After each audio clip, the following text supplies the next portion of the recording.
Class. आज हम जो टॉपिक करेंगे वो है लिमिटिंग रिएजेंट। देखो नाम से ही आपको पता चल रहा है, रिएजेंट का मतलब तो कोई केमिकल, लिमिटिंग का मतलब होता है सीमित मात्रा में, है ना। तो लिमिटिंग रिएजेंट का मतलब क्या हुआ कि जब कोई रिएक्शन हो रही है, फॉर एग्जांपल हम लिख लेते हैं कोई भी रिएक्शन है न, तो यहाँ पे लिखा मैंने A+B गिव्स प्रोडक्ट। तो इसका मतलब ए और बी क्या है, हमारे पास रिएक्टेंट्स हैं और वो कंबाइन करके क्या बना रहे हैं, वो प्रोडक्ट्स बना रहे हैं। इतनी बात समझ में आ गई।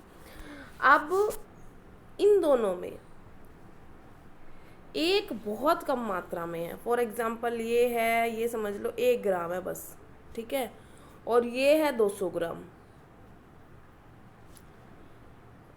तो अब मेरे को ये बताओ, 200 ग्राम के लिए तो बहुत ज़्यादा बी की ज़रूरत थी प्रोडक्ट बनाने के लिए।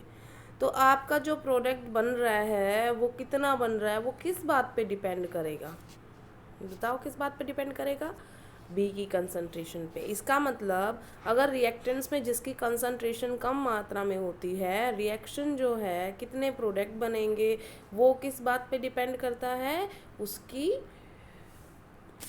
जो लेस कंसंट्रेशन वाला रिएक्टेंट होगा उस पर डिपेंड करता है।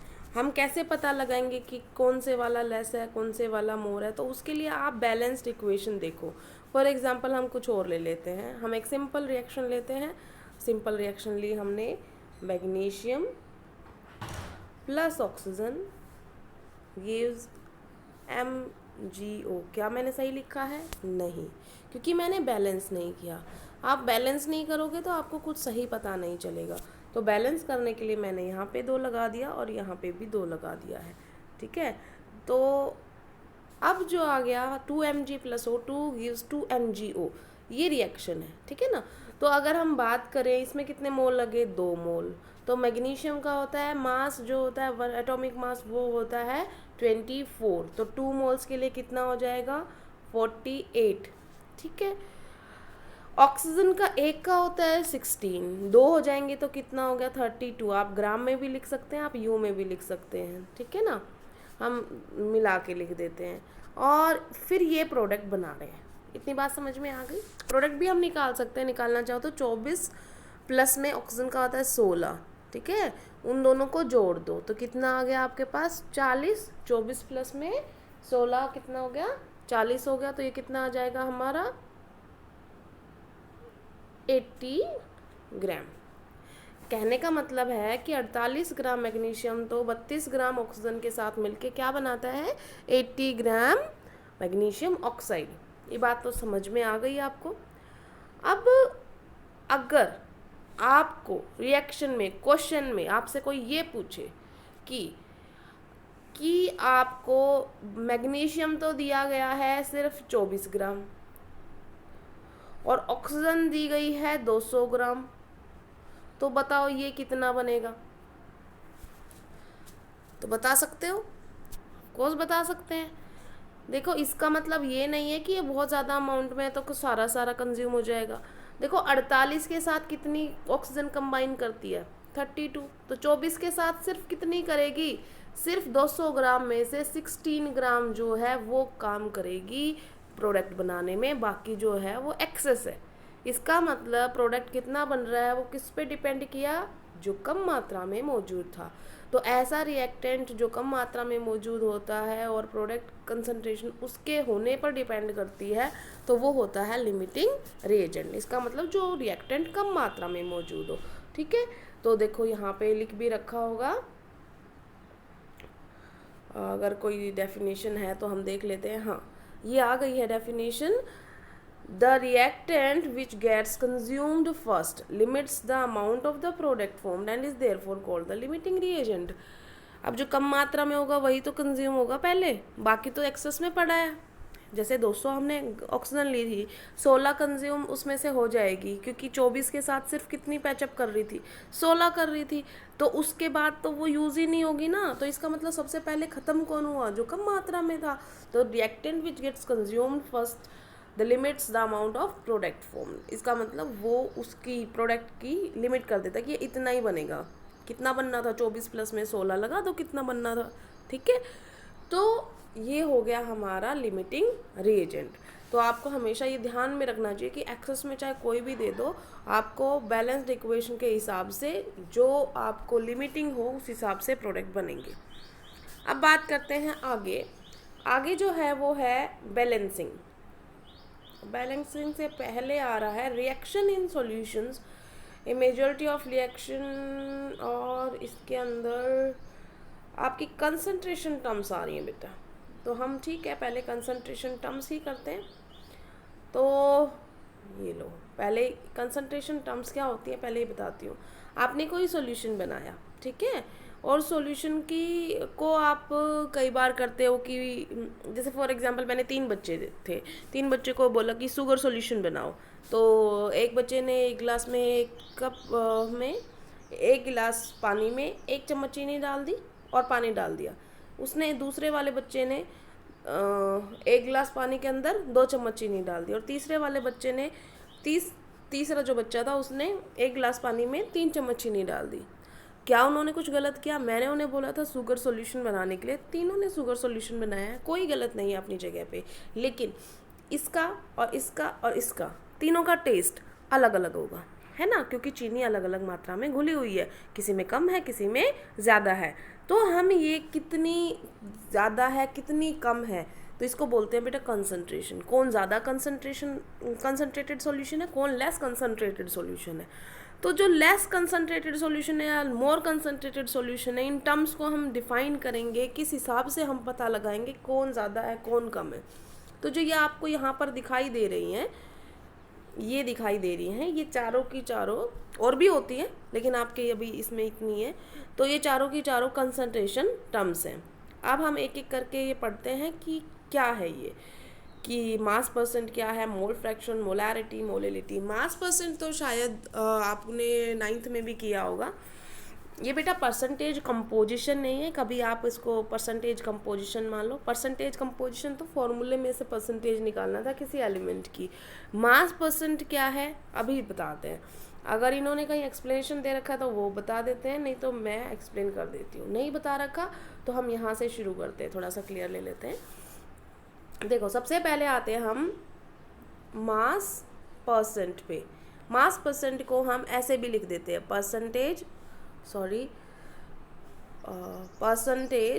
m/m, ठीक है। तो मास परसेंटेज को हम कैसे लिख देते हैं, परसेंटेज m/m।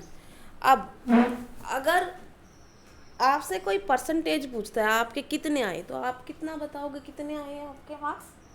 जैसे फॉर एग्जांपल आपके 80% मार्क्स आए, है ना, तो 80% मार्क्स का मतलब क्या है कि 100 का पेपर था और आपके 80 आए, ठीक है। तो अगर अब इस परसेंटेज m/m का मतलब क्या है, अगर इसका फॉर्मूला मैं लिखूं तो ऊपर वाला जो होता है वो सोल्यूट के लिए होता है, मास ऑफ सोल्यूट, बटे में ये जो होता है ये सॉल्यूशन के लिए होता है कि मास ऑफ सॉल्यूशन। सॉल्यूशन तो आपको पता है ना किससे मिलके बनता है। सॉल्यूशन जो है उसके अंदर 2 कंपोनेंट होता है, एक होता है सोल्यूट जो कम मात्रा में होता है, एक होता है सॉल्वेंट जो ज़्यादा मात्रा में होता है। जैसे चीनी और पानी का अभी जो एग्जांपल लिया था, 1 गिलास जो पानी था उसमें 1 चम्मच चीनी डाली थी, तो चीनी सोल्यूट थी और जो पानी था वो सॉल्वेंट था। और सॉल्यूशन क्या था, जब वो दोनों मिल गए थे वो सॉल्यूशन था। तो ये फॉर्मूला इनटू में क्या आ जाएगा, क्योंकि परसेंटेज है तो इनटू में क्या आ जाएगा 100। तो ये है परसेंटेज m/m का फॉर्मूला। अब इसको कैसे यूज़ करते हैं, तो फॉर एग्जांपल देखो, अगर मैंने बोला कि 20% m/m एक्वस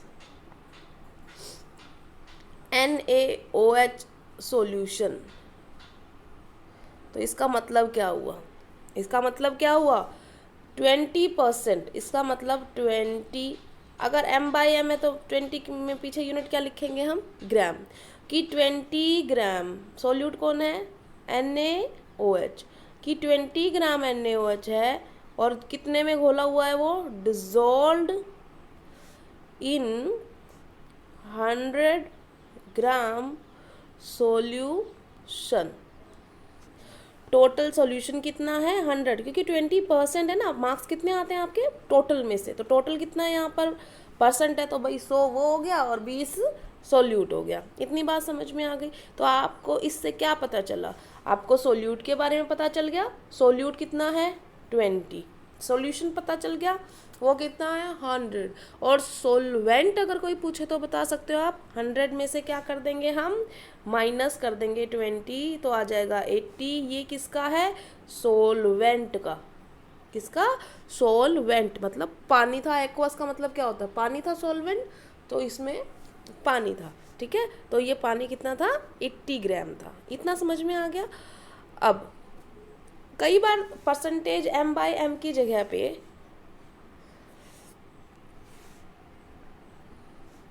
m/v भी आता है बेटा, और परसेंटेज m/v का मतलब क्या है, वही है सेम, बस यूनिट चेंज हो रही है। मास ऑफ सोल्यूट बटे में वॉल्यूम ऑफ सॉल्यूशन इनटू में 100। तो अगर वही जो अभी बोला था थोड़ी देर पहले, क्या बोला था 20%, मान लो अभी हम फिर से लेते हैं 20% m/v, और वही है एक्वस NaOH सॉल्यूशन, ठीक है। अब बताओ इसका मतलब क्या होगा, बताओ। इसका मतलब होगा 20 ग्राम NaOH। देखो ये तो मास में ही है, इसको तो ग्राम में ही करना है। डिजोल्व इन, ये क्या है वॉल्यूम, तो वॉल्यूम हम लेंगे इन 100 मिलीलीटर ऑफ सॉल्यूशन। ये बात समझ में आ गई। अब ये डिफरेंस होता है, आ गई होगी, इतना क्लियर हो गया। उसके बाद अगर क्वेश्चन आएगा तो कैसे आएगा, तो हम तीसरी टर्म और कर लेते हैं फिर क्वेश्चन कर लेंगे। तीसरी टर्म है परसेंटेज वाली बता रही हूँ पहले, अभी तो बाकी 3 टर्म्स पे आए ही नहीं है, परसेंटेज वाले पे आए हैं, m/m, m/v, और एक होता है v/v। अब तो आप समझदार हो गए हैं, बता सकते हैं क्या मतलब होगा। अगर मान लो मैं लिख दूं कि ये 10% है, 10% v/v एक्वस NaOH सॉल्यूशन या NaCl सॉल्यूशन, कोई भी कर दो, कोई दिक्कत नहीं है। तो हमने ले लिया 10% v/v एक्वस NaCl सॉल्यूशन। तो आप बताओ क्या लिखोगे, आप लिखोगे 10, वैसे NaCl तो लिक्विड में नहीं होता, तो आप इसकी जगह पे क्या कर लेते हैं, हम कुछ और ले लेते हैं, हम इथेनॉल लिख लेते हैं, ठीक है। इथेनॉल लिक्विड है, क्यों किया मैंने बेटा, क्योंकि वॉल्यूम के लिए क्या होना चाहिए, उसका लिक्विड होना नहीं चाहिए, और NaCl सॉलिड होता है, इसलिए मैंने चेंज किया है। 10% v/v आपको इथेनॉल सॉल्यूशन दिया है, तो 10 millilitre of ethanol dissolved in 100 millilitre of solution. इतनी बात समझ में आ गई। अगर अब इसमें हर एक चीज़ मैं बोलूं कि बताओ वॉल्यूम ऑफ सॉल्यूशन कितना है 100 मिलीलीटर, वॉल्यूम ऑफ सोल्यूट कितना है, सोल्यूट तो अभी आपने बताया था कितना 10 ml, तो वॉल्यूम ऑफ वाटर कितना हो जाएगा, एक्वा सॉल्यूशन था ना, तो सॉल्वेंट क्या था, वाटर था, 100 - 10 = 90 ml। समझ में आ गया। अब क्वेश्चन कैसे आते हैं वो देखेंगे हम। तो सबसे पहला क्वेश्चन है, फॉर एग्जाम्पल आपको बोला गया कि 20 ग्राम ऑफ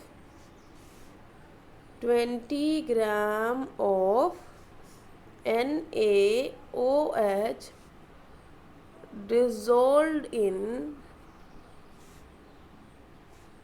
180 ग्राम वाटर, ठीक है।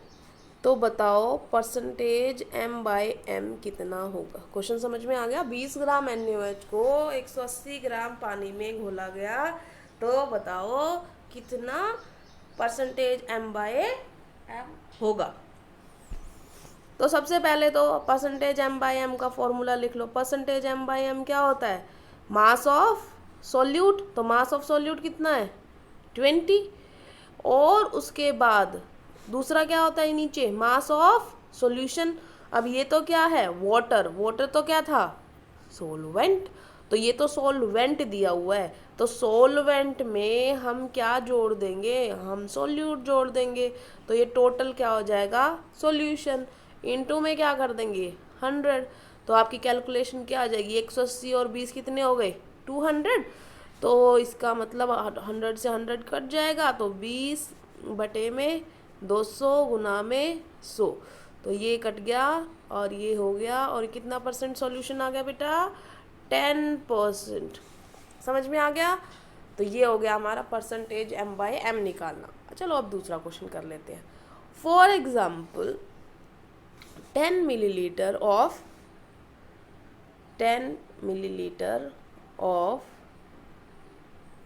Ethanol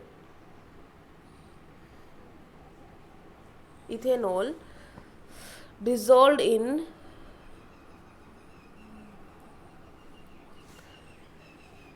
90 ml water.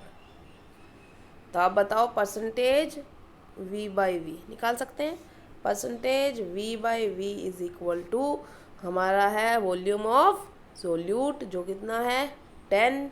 Volume of नीचे क्या आएगा? सॉल्यूशन। जो हमें सॉल्वेंट दिया हुआ है तो हम इसमें जोड़ देंगे 90 प्लस में 10, इनटू में क्या कर देंगे? 100। देखो 90 और 10 100 ही होते हैं। 100 कट गया, अगेन कितना आ गया? 10%। तो ये आ गया हमारा। तो आज आपको mass m by m, mass by mass, percentage निकालनी, concentration, percentage mass by volume. चलो वो हमने एग्जाम्पल नहीं किया, वो कर लेते हैं। और परसेंटेज v बाई वी हमने कर लिया है। अभी एक और एग्जाम्पल कर रहे हैं हम बेटा। हमने कहा कि 20 gram of HCl dissolved in 100 millilitre, चलो 400 करते हैं, 400 मिलीलीटर ऑफ सॉल्यूशन। तो परसेंटेज m बाई वी निकाल सकते हैं। Percentage m by V is equal to mass of solute कितना है? 20 ग्राम। वॉल्यूम ऑफ सॉल्यूशन, ये तो वॉल्यूम ऑफ सॉल्यूशन ही दे रखा है, तो ये कितना है? 400। इनटू में क्या कर देंगे हम? 100। ये कट गया है, 2 से जाएगा और ये आ जाएगा आपका 5% m बाई वी। क्वेश्चन सारे क्लियर हो गए होंगे बेटा। आज के लिए बहुत है इतना। Thank you class.